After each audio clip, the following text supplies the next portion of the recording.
प्रदेश से, क्योंकि उत्तर प्रदेश में भी हृदय परिवर्तन और अंतरात्मा की आवाज पे काफी कुछ हुआ है। उत्तर प्रदेश राज्यसभा चुनाव के नतीजे आए हैं। इस वक्त की बड़ी खबर आपको बता रहे हैं। भारतीय जनता पार्टी के 7 उम्मीदवारों की जीत हुई है।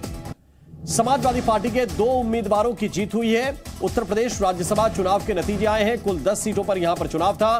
बीजेपी के 7 उम्मीदवार जीत गए हैं। 2 उम्मीदवार समाजवादी पार्टी के भी जीत गए हैं। तीसरे उम्मीदवार पर पेच फंसा हुआ है। इस वक्त की बड़ी खबर आपको बता रहे हैं। बीजेपी के सुधांशु त्रिवेदी चुनाव जीत गए हैं। कुल मिलाकर 7 जो बीजेपी के और 2 समाजवादी पार्टी के कैंडिडेट ने चुनाव जीत लिया है। 10वीं सीट पर अभी मामला अटका हुआ है। ज्यादा जानकारी के साथ विशाल पांडे इस वक्त हमारे साथ जुड़ रहे हैं। विशाल, जरा बताइए, क्योंकि जो क्लाइमेक्स है वो इसी अंतिम सीट पर है और सुबह से चर्चा इसी सीट की हो रही है।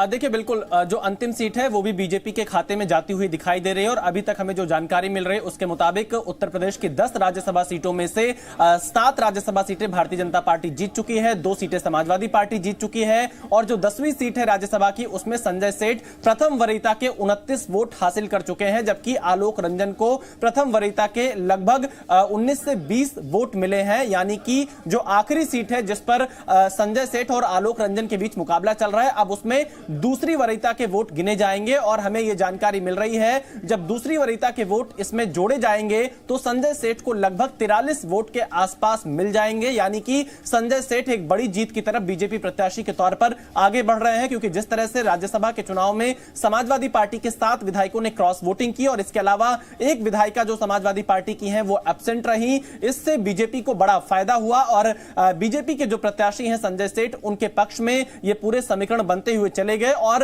राज्यसभा की इस जीत में राष्ट्रीय लोकदल का भी काफी महत्वपूर्ण रोल रहा है, क्योंकि आरएलडी का जब से बीजेपी के साथ बातचीत होना शुरू हुई तो आरएलडी के 9 विधायक भी बीजेपी के साथ गए हैं और इन्हीं वजहों से बीजेपी का समीकरण पूरी तरह से बन गया है। अब यह कहा जा सकता है कि काउंटिंग जारी है, मात्र औपचारिक घोषणा बाकी है। बीजेपी सभी की सभी 8 सीटें जो 8 प्रत्याशी बीजेपी ने उतारे थे वो जीत जाएगी। 7 जीत चुके हैं और 8वें प्रत्याशी पर बीजेपी बिल्कुल जीतने की ओर आगे बढ़ रही है। बिल्कुल विशाल, लेकिन एक चीज और समझाइए कि यह सिर्फ एक राज्यसभा सीट की बात नहीं है। संजय सेठ राज्यसभा जाएं या न जाएं, लेकिन महत्वपूर्ण दरअसल लोकसभा चुनाव है, क्योंकि जो विधायक पार्टी से बागी हुए हैं, मनोज पांडे जैसे विधायक जिन्होंने अपना सचेतक का पद छोड़ दिया, उसका इस्तीफा दे दिया उस पद से, इसके क्या संकेत प्रदेश की राजनीति में हैं? देखिए, बिल्कुल सही कहा आपने, क्योंकि जिस तरह से राज्यसभा के चुनाव में क्रॉस वोटिंग हुई है इसका सबसे बड़ा असर लोकसभा चुनाव 2024 में पड़ेगा और बीजेपी ने समाजवादी पार्टी के खास तौर पर उन विधायकों को टारगेट किया है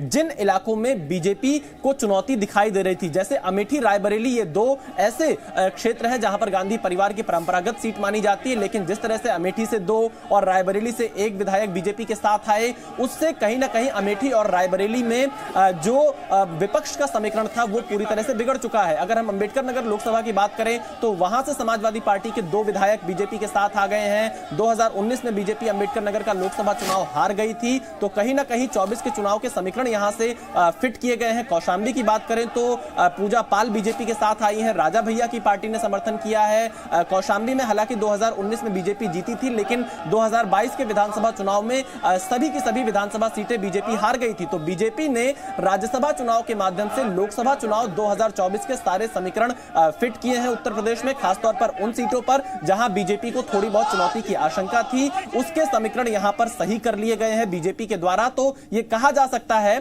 कि इंडिया गठबंधन के लिए बहुत बड़ा झटका है और खासतौर पर गांधी परिवार जो अमेठी रायबरेली से चुनाव लड़ना चाहता था, उसके लिए अब आने वाले दिनों में बड़ी चुनौती आने वाली है राज्यसभा के इस बदले हुए समीकरण के बाद। जी, समाजवादी पार्टी के लिए विशाल जाहिर तौर पर एक बड़ा झटका इसको कहा जा सकता है। उनके विधायक टूटे हैं और नीतीश पांडे भी इस वक्त हमारे साथ सीधे जुड़ गए। उनकी तरफ चलते हैं, क्योंकि लखनऊ में इस वक्त बीजेपी के कार्यकर्ता जश्न मना रहे हैं और ये देखिए तस्वीर इस वक्त हम आपको जो दिखा रहे हैं, ये आप देख सकते हैं कि जश्न जो है चल रहा है। नीतीश, जरा दिखाइए तस्वीरें भी और बताइए कि इस वक्त किस तरह से ये जश्न चल रहा है।